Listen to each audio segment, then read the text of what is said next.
네, 감사합니다. 이 시간 말씀을 전하도록 하겠습니다. 우리 앞을 보시고요. 자, 말씀의 제목을 같이 한번 큰 소리로 읽습니다. 시작. 지극히 작은 자까지 사랑하고 계십니까? 아멘. 지극히 작은 자까지 사랑하고 계십니까? 라는 제목으로 말씀을 전하도록 하겠습니다. 자, 눈을 한번 맞춰 봅시다. 산이 조금 이쪽으로 더 올까요? 네. 네, 여러분 오늘도 동참하신 우리 모든 가족들 주님의 이름으로 축복합니다. 아멘. 오늘은 어린이 주일이죠. 제가 말씀드리지 않아도 우리 자녀들의 믿음과 삶을 위해서 늘 기도하고 계실 거라 믿고 그렇게 생각합니다. 우리 자녀들은 우리 가정의 미래인 동시에 몸된 교회와 하나님 나라의 미래예요. 우리 자녀들이 든든히 세워져야지만 우리의 가정과 교회와 하나님 나라의 미래가 있는 것입니다.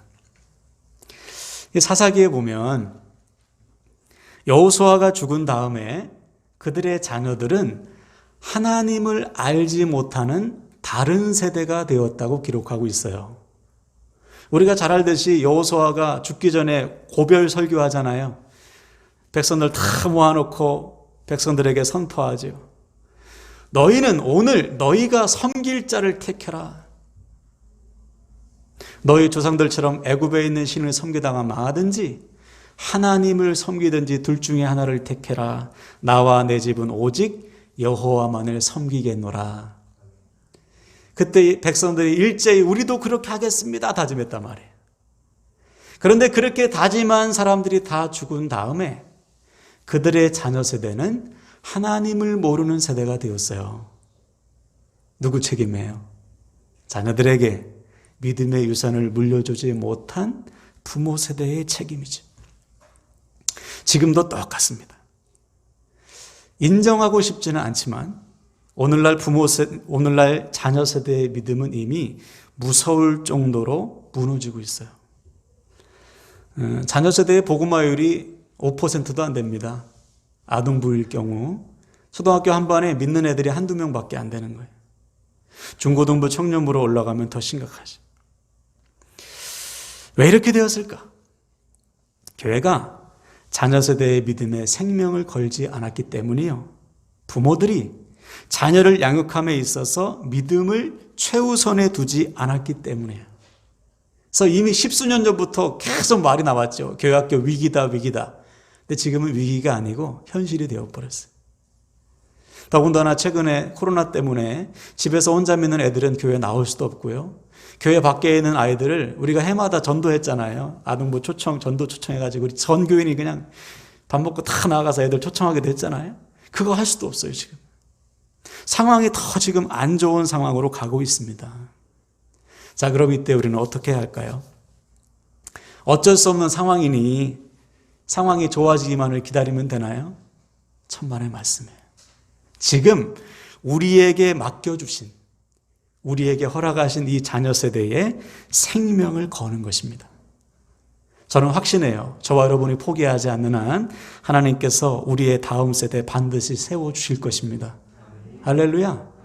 마치 여호수아 다음 세대의 자녀들이 하나님을 모르는 다른 세대가 되었지만 하나님께서는 그들을 포기하지 않으시고 한 가정을 준비하셨어요. 누굴까요? 한나의 가정을 준비하시고 어린 사무엘을 세우셔가지고요 하나님 나라의 바통을 이어받게 하셨습니다. 지금도 마찬가지. 하나님 지금도 신실한 믿음의 가정을 세워주시고 그들의 자녀 세대를 통해서 하나님의 나라를 이루고 계심을 믿으시길 바랍니다. 바로 저와 여러분이 이 시대에 쓰임받는 한나의 가정이요, 우리의 자녀 세대가 하나님께서 세우시는 사무엘의 세대가 되어서 우리 함께하는 교회 가정들은 다들 믿음의 자녀 세대가 든든히 세워지시기를 주님의 이름으로 간절히 축원을 드립니다. 아멘. 자, 오늘 우리가 나눌 성숙의 주제는 바로 사랑입니다. 우리의 믿음에 있어서 사랑이 차지하는 비중은 절대적이죠. 사랑과 믿음은 서로 나뉠 수 없어요. 예를 들어서 그 사람 믿음은 참 좋은데 사랑은 없어. 그럴 수 없지요. 그 사람 믿음은 참 성숙한데 사랑은 조금 미숙하더라. 이룰 수 없어요. 만약 그렇다면 그분의 실제 믿음은 미숙한 것이지. 믿음과 사랑은 결코 나뉠 수 없어요. 성경은 아예 믿음과 사랑의 관계에 있어서 이렇게 정의했습니다. 우리 앞을 보고 한번 읽어볼까요? 갈라디아서 5장 6절 시작. 그리스도 예수 안에서는 할례나 무할례나 효력이 없으되 사랑으로서 역사하는 믿음뿐이니라. 아멘. 그렇죠. 여러분, 믿음은 언제 역사해요? 사랑 안에서만. 우리가 사랑을 실천할 때만 우리의 믿음은 진짜가 되는 거예요. 그래서 우리 주님은 최고의 계명을 묻는 사람들을 향해 최고의 계명이 뭐라고 했어요? 오직 마음을 다하고 목숨을 다하고 힘을 다하고 뜻을 다해 주 너의 하나님을 사랑하라. 이것이 크고 첫째 되는 계명이요 둘째도 그와 같으니 내 이웃을 내 몸과 같이 사랑하라. 하나님 사랑과 이웃 사랑, 이것이 최고의 계명, 우리가 반드시 지켜야 할 하나님의 말씀이라는 거예요. 근데 여기서 주목할 단어가 무엇입니까? 둘째도 그와 같으니. 첫째와 둘째가 똑같이 중요한 거예요. 첫째는 이것이고 둘째는 이것이라면, 둘째는 그 밑이지만 주님은 둘째도 그랬어요. 하나님 사랑과 이웃 사랑이 같다. 하나님 사랑이 반드시 이웃 사랑으로 흘러가야 된다. 그때 비로소 우리가 믿는 하나님을 향한 믿음이 진짜가 된다는 것이죠. 그래서 우리 주님은 그 당시에 바리새인들을 그렇게 책망하셨어요. 그 이유가 여기 있는 거예요. 바리새인들은 틈만 나면 자기의 믿음과 하나님을 향한 자기의 사랑을 자랑했지요. 그렇죠? 근데 주님께서 보실 때 순 거짓말이에요. 왜 거짓말이에요? 하나님을 사랑한다는 사람이 옆에 있는 성도는 관심도 없어. 이웃을 사랑하지 않아요. 오히려 그들의 믿음과 삶을 비판하면서 자기의 믿음과 사랑을 자랑하는 거예요. 그러니 사랑의 실천이 없는 그들의 믿음은 주님께서 보실 때 가짜인 거죠. 지금도 똑같습니다. 사랑이 실천되지 않는 믿음은 가짜예요. 생각해 보세요. 주님께서 우리에게 구원을 주셨는데 여러분, 무엇을 통해서 구원을 주셨습니까? 십자가의 사랑을 통해서 주셨잖아요. 바울이 로마서 5장 8절에서 증언하듯이 우리가 아직 죄인 되었을 때 그리스도께서 우리를 위하여 죽으심으로 하나님께서 우리에 대한 자기의 사랑을 확증해 주셨어요. 할렐루야. 그 사랑을 믿음으로 구원받은 사람이 어떻게 사랑을 실천하지 않을 수 있냔 말이에요. 십자가의 주님을 만난 사람이라면 당연히 그 사랑으로 곁에 있는 이웃과 성도를 사랑해야 마땅한 거예요. 그래서 주님은 아예 새 계명 주셨잖아요. 무엇입니까? 새 계명 주노니 서로 사랑하라. 내가 너희를 사랑함같이 너희도 서로 사랑하라. 십자가의 사랑으로 친히 본을 보여주신 주님께서 그 사랑으로 서로 사랑하라고 명령해 주신 거예요. 그러므로 사랑하는 여러분, 오늘 말씀을 통해 우리의 사랑을 다시 한번 점검하길 바랍니다. 나의 사랑은 성숙한 사랑으로 계속 자라고 있나? 오늘이 사랑 네 번째 시간인데 그동안 배운 사랑의 원칙을 가지고 우리가 실천해서 나의 사랑이 계속 자라고 있나? 그래서 내 믿음이 사랑 안에서 역사하고 있나? 나의 사랑을 통해 나와 내 주변이 다 지금 살아나고 있는가? 바라기는 오늘도 선포되는 말씀을 통해서 우리의 사랑이 성숙한 사랑으로 변화되시기를 주님의 이름으로 간절히 부탁을 드립니다. 아멘. 자, 오늘은 네 번째 원칙인데요. 한번 따라할까요? 지극히 작은 자까지 사랑하라. 작은 자까지 사랑하라. 오늘 하나님께서 우리에게 명령하시고 가르쳐 주시는 사랑은 지극히 작은 자까지 사랑하는 거예요. 자, 먼저 오늘 본문의 상황을 보면 제자들이 또 싸웁니다. 1절 한번 볼까요? 그때의 제자들이 예수께 나와 이르되 천국에서는 누가 크니까? 그렇죠? 뭐 때문에 싸워요? 누가 크냐는 거예요. 이 문제 가지고 맨날 싸워요. 그렇죠? 한두 번이 아니에요. 누가 크냐? 서로 서열을 정리하는 거예요. 왜냐하면 장차 주님께서 하나님 나라의 왕이 될 텐데 제자들은 하나님 나라에 대한 개념이 없어요. 지금까지 오해하고 있는 것이죠. 주님께서 정치적인 나라의 왕이 되길 원했어요. 그래서 정치적인 나라에 주님이 왕이 되시면 서열이 있어야 되니까 서로 누가 높은지 서열 싸움하는 거예요. 누가 큰지. 오죽하면 마태복음 20장에 야고보와 요한은 누구 데리고 왔어요? 엄마 데리고 와가지고 그렇죠? 한 자리 달라고 요청하기까지 하잖아요. 하나님 나라에 대한 단단한 오해를 하고 있는 것이죠. 자, 이때 주님께서 오늘 본문에 어떻게 하셨는가? 어린아이 하나를 데리고 오십니다. 그리고 제자들을 딱 세워놓으신 다음에 이렇게 말씀하셨어요. 3절 4절을 보세요. 이르시되 진실로 너희에게 이르노니 너희가 돌이켜 어린 아이들과 같이 되지 아니하면 결단코 천국에 들어가지 못하리라. 그러므로 누구든지 이 어린 아이와 같이 자기를 낮추는 사람이 천국에서 큰 자니라. 그렇죠? 하나님 나라에서 누가 크냐고 싸우는 제자들을 향해서 주님은 단호하게 말씀하시는 거예요. 야, 너희들 지금 너희들이 당연히 천국에 들어간다고 생각하는데 착각하지 마. 너희들처럼 누가 큰지 싸우는 사람이 들어갈 수 있는 나라가 아니야. 하나님의 나라는 이 어린아이처럼 되어야지만 들어갈 수 있어. 서로 자기가 크다고 남들보다 높아지기 위해 싸우는 제자들을 향해서 주님은 그런 사람은 천국에 합당하지 않고 어린아이처럼 되어야지만 천국에 들어갈 수 있다고 말씀하시는 거예요. 이 말씀은 그 당시 유대인들과 제자들에게 충격입니다. 왜 충격일까요?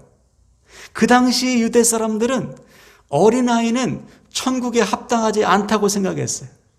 아직 미숙한 존재예요. 하나님 나라에 합당하지 않다는 생각을 가지고 있었어요. 그래서 성경에 보면 사람의 수를 셀 때 여자와 어린아이는 포함이 안 되잖아요.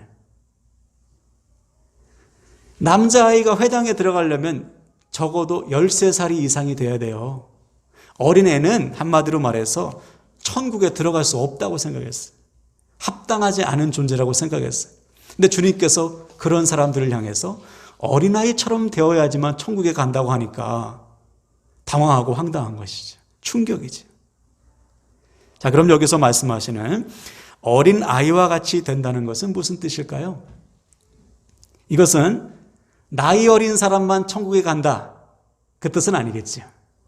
또 어린아이처럼 미숙한 믿음, 연약한 믿음이 천국에 들어간다는 뜻도 아닐 겁니다. 오늘 주님께서 말씀하시는 어린아이처럼 되어야 한다는 것은 무엇인가? 마치 어린아이가 겸손히 부모님의 말씀에 순종하고 온전히 부모님만을 의지하듯이 겸손히 하나님의 말씀에 순종하며 하나님만을 의지하는 사람이 천국에 합당하다는 거예요. 그러므로 누가 천국에서 큰 자입니까? 어린아이처럼 자기를 겸손히 낮추어서 하나님과 사람을 섬기는 사람만이 천국에서 큰 자라, 합당한 사람이다. 주님께서 말씀해 주시는 것이죠. 그 모델이 누구세요? 예수님이시잖아요. 하나님이신 주님께서 자기를 낮추셔서 죽기까지 우리를 섬기셨어요. 주님의 그 섬기심과 낮아지심으로 우리가 살았습니다. 할렐루야. 그렇다면 우리의 섬김과 낮아짐으로 나와 내 주변이 사는 거예요. 이것이 오늘 하나님께서 우리에게 말씀하시는 어린아이처럼 사는 겁니다. 그러므로 사랑하는 여러분, 오늘 특별히 어린이 주일을 맞이해서 저와 여러분이 어린아이처럼 겸손히 낮아지셔서 우리 주변을 섬기는 자가 되길 축복합니다. 그때 반드시 우리의 섬김은 하나님의 역사, 하나님의 나라를 이루는 능력이 될 줄로 믿습니다. 아멘. 자, 그런데 오늘 주님께서 정말 하고 싶으신 말씀은 그 다음 구절이에요. 다 같이 5절 6절 한번 볼까요? 다 같이 읽습니다. 시작. 또 누구든지 내 이름으로 이런 어린아이 하나를 영접하면 곧 나를 영접함이니 누구든지 나를 믿는 이 작은 자 중 하나를 실족하게 하면 차라리 연자맷돌이 그 목에 달려서 깊은 바다에 빠뜨려지는 것이 나으니라. 아멘. 그렇죠? 서로 누가 큰지, 서로 누가 높은지 서로를 비교하며 싸우는 제자들을 향해 주님은 어린아이를 영접하라고 말씀하셨어요. 좀 더 정확하게 해석하면 어린아이 같은 자를 영접하라고 말씀하셨습니다. 여기서 영접이라는 것은 받아들이고 품고 사랑하는 것을 말해요. 기쁨으로 환영하는 것입니다. 다시 말해, 니들이 지금 업신 여기는, 하찮게 여기는, 세상적인 기준으로 볼 때 아주 작고 낮은 자들까지 영접하는 것이 곧 예수 그리스도를 영접하는 것과 같다는 것. 반면에 지극히 작은 자를 사랑하지 않으므로 실족하게 하여 그로 하여금 믿음에서 떠나게 만든다면 그 죄는 연자맷돌을 목에 메고 바다에 빠뜨려지는 죄보다 비교할 수 없이 크다는 거예요. 이것이 오늘 주님께서 우리에게 주시는 하나님의 말씀이에요. 우리의 사랑은 어떤 사랑이 되어야 하는가? 지극히 작은 자까지, 세상적인 기준으로 볼 때 지극히 낮은 사람들까지 사랑하는 사랑이 되어야 한다는 것입니다. 그것이 곧 주님을 사랑하는 것이라고 말씀하시는 거예요. 그래서 마태복음 25장에 보면 주님께서 마지막 심판의 날을 묘사하신 기록이 있어요. 마지막 주님께서 이 땅에 다시 오실 때 심판이 날이잖아요. 세계 모든 민족을 모읍니다. 그리고 둘로 나눠요. 예수님 오른편에는 양의 무리, 왼편에는 염소의 무리. 먼저 양의 무리에 속한 사람들에게 그들을 축복하고 하나님의 나라를 허락하시면서 이렇게 말씀하셨어요. 잘 들어보세요. 내가 줄일 때 너희가 먹을 것을 주었고 목마를 때 마시게 하였고 나그네 되었을 때 영접하였고 헐벗었을 때 옷을 입혔고 병들었을 때 돌보았고 옥에 갇혔을 때 와서 보았느니라. 그러자 그 말을 들은 사람들이 어리둥절하죠. 주님, 우리가 언제 주님을 그렇게 섬겼습니까? 그랬더니 주님께서 이렇게 말씀했어요. 지극히 작은 자 하나에게 한 것이 곧 내게 한 것이니라. 여러분, 이거예요. 지극히 작은 사람, 지극히 수준 낮은 사람, 그들에게 베푼 사랑이 곧 주님께 베푼 사랑이라는 것입니다. 이것이 오늘 우리가 배워야 할 사랑이요, 주님께서 보여주시고 명령하신 사랑이에요. 예를 들어 이런 거예요. 제가 예전에 어느 목사님과의 대화를 통해서 좀 실망한 적이 있어요. 제가 평소에 존경해서 더 그랬어요. 교회에 새 가족이 등록을 하셨답니다. 얼마나 기쁜 일이에요. 그죠? 교회에 식구가 는다는 것은 참 기쁜 일 아닙니까? 그런데 이렇게 말씀하시는 거예요. 좀 괜찮은 성도가 와야 되는데 요즘은 괜찮은 성도들은 다들 이름 있는 큰 교회 가지 우리 같은 교회는 안 와. 무슨 말이에요? 목사님 생각하기에 새 가족으로 등록한 성도가 별로 괜찮은 성도가 아니었나 봐요. 물론 그 말씀은 조금 더 믿음이 좀 뜨겁고 좀 헌신적인 성도가 왔으면 좋겠다라는 의미로는 들을 수 있지만, 여러분, 교회는 괜찮은 사람들이 모이는 곳입니까? 구원받을 죄인들이 모이는 곳이죠. 교회는 괜찮은 사람들, 수준 있는 사람들이 모이는 곳이 아니고 누구든지 와서 구원의 기쁨을 누리고 주님의 제자로 세워지는 곳이죠.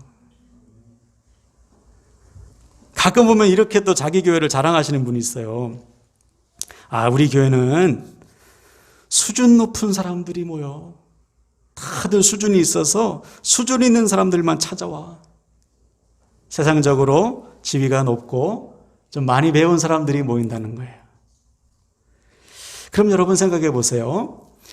수준 높은 사람들이 자기 수준에 맞게 모인 교회, 그것이 과연 주님의 몸된 교회일까? 머리 대신 주님을 섬기는 몸된 교회일 수 있을까? 만약에 교회가 수준 높은 사람들만 모여야 한다면 우리 주님께서 빈민촌 나사렛에서 태어나시면 안 되지요. 우리 주님께서 제자들을 구하기 위해 갈릴리 바닷가로 가시면 안 돼요. 왕궁으로 가셔서 왕족을 제자로 삼거나 지위 높은 공회원들을 찾아가 그들을 제자로 부르시거나 아니면 대학교를 찾아가서 교수를 제자로 삼으셔야지. 근데 우리 주님은 갈릴리 바닷가로 가서 어부들을 제자로 삼으셨어요. 소위 말하는 수준 높은 사람들과 어울리지 않으시고요. 가난하고 소외된 사람들의 친구가 되어 주셨습니다. 왜 그런가? 교회는 수준 높은 사람, 배운 사람, 세상적인 지위가 높은 사람들만 들어가는 하나님 나라가 아니요. 누구든지 어린아이처럼 겸손히 자기를 낮추어서 곁에 있는 사람들이 누구든지 섬길 수 있는 사람들만 들어갈 수 있는 나라, 그 나라가 하나님 나라예요. 그것이 주님께서 이 땅에 세우신 교회입니다. 우리 자신을 생각해 보세요. 여러분 수준 높아서 구원받았어요? 하나님이 수준 높은 사람들만 구원하셨습니까? 천만의 말씀이지. 오히려 하나님이신 주님께서 수준을 우리까지 낮추셔서 지극히 작은 우리들을 구원하신 거 아니에요. 아멘이십니까? 그렇다면 우리도 지극히 작은 자, 낮은 자를 사랑해야 마땅하죠. 한 가지 예로 우리가 잘 아는 바울을 보시면 바울은 그 당시에 가장 수준 높은 사람 중에 하나였어요. 상위 0.1%에 속한 사람이에요. 바울은 최고의 학부를 나오고 날 때부터 로마 시민권자였고 공회원 중에 한 사람, 엘리트 중에 엘리트, 뭐 우리가 감히 쳐다볼 수도 없는 그런 수준의 사람이에요. 근데 그가 부활하신 주님을 만나고 나서요 가장 겸손한 사람이 되었습니다. 왜 그런가? 그가 에베소서 3장 8절에서 고백하듯이 지극히 작은 자 중에 더 작은 자기를 주님께서 찾아오셨단 말이에요. 나같이 낮은 자를 위해서 자기를 낮추신 주님의 사랑을 체험했기 때문에 바울은 그때부터 지극히 낮은 자까지 품고 섬길 수가 있었어요. 그래서 바울이 목회하는 교회는요 재밌어요. 거기에 로마 귀족도 있었고요. 거기에 그 당시에 천대받던 니게르인, 뭡니까? 흑인도 있었고, 그죠? 상인도 있었고, 천대받는, 그죠? 못 배운 사람도 있었어요. 교회 공동체에 빈부귀천, 남녀노소를 따지지 않고 다 들어와서 한 몸 된 교회가 되었단 말이에요. 이것이 주님께서 세우신 교회예요. 예. 그때 그 교회를 통해서 생명의 역사가 나타나는 것이죠. 그러므로 사랑하는 여러분, 오늘 우리는 반드시 결단해야 돼요. 혹시 우리도 오늘 본문의 제자들처럼 서로의 수준을 따지거나 나와 수준이 맞는 사람들만 어울리고 사랑하고 있지는 않는가? 제가 좀 회개했어요. 말씀 준비하면서. 이전 교회에 있을 때 그렇게 노숙자들이 많이 찾아왔어요. 네. 가끔 교회 계단에서 술 드시고 주무시기도 하고 새벽마다 그렇게 1층에 이렇게 소변을 보시는지 제가 맨날 그 물청소하는 게 일이었어요. 여름에 특히 냄새가 심하잖아요. 한 번은 노숙자분이 주일 예배 전에 오셔가지고 우리 성도님 한 분이 가서 씻기고 제 옷을 갖다 입히고 같이 예배한 적도 있고 새벽 기도회 때 술 취한 분이 찾아와가지고 경찰까지 부른 적도 있어요. 근데 교회를 옮기고 나니까 그런 분들이 안 와서 너무 좋았어요. 이제 안 오는구나. 담배 냄새도 안 나고 너무 좋다. 근데 오늘 주님께서 말씀을 준비하면서 주님께서 저를 책망하셨어요. 야, 교회가 그런 사람들이 와야지.